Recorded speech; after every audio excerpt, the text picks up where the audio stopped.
أهلا بمتابعي قناة مدينة سبور، لا تنسوا الاشتراك في القناة والضغط على زر الجرس ليصلكم كل جديد.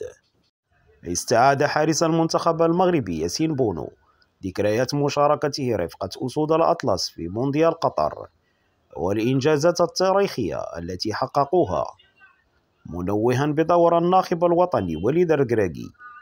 وقال حارس المنتخب المغربي في حوار نشره الموقع الرسمي للاتحاد الأوروبي لكرة القدم أن كأس العالم هي البطولة التي يرغب الجميع اللاعبين المشاركة فيها، وكل مغربي يحلم منذ الصغر بتمثيل المنتخب والمشاركة في حدث مهم مثل كأس العالم، معبرا عن آماله في التأهل للمنافسات القادمة بعد المسار المشرف الذي بصم عليه المنتخب الوطني في مونديال قطر.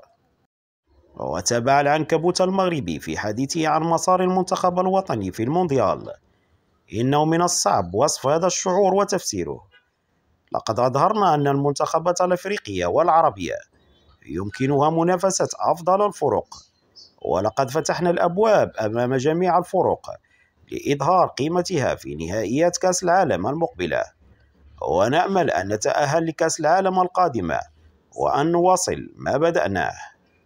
وعن الدعم الذي قدمه الناخب الوطني وليد الركراكي للفريق، قال الدولي المغربي: كنا متفائلين بنسبة 100%، لأن المدرب وليد الركراكي أعطانا شعورا إيجابيا بأننا لن نذهب إلى كأس العالم لمجرد خوض المباريات الثلاثة الأولى.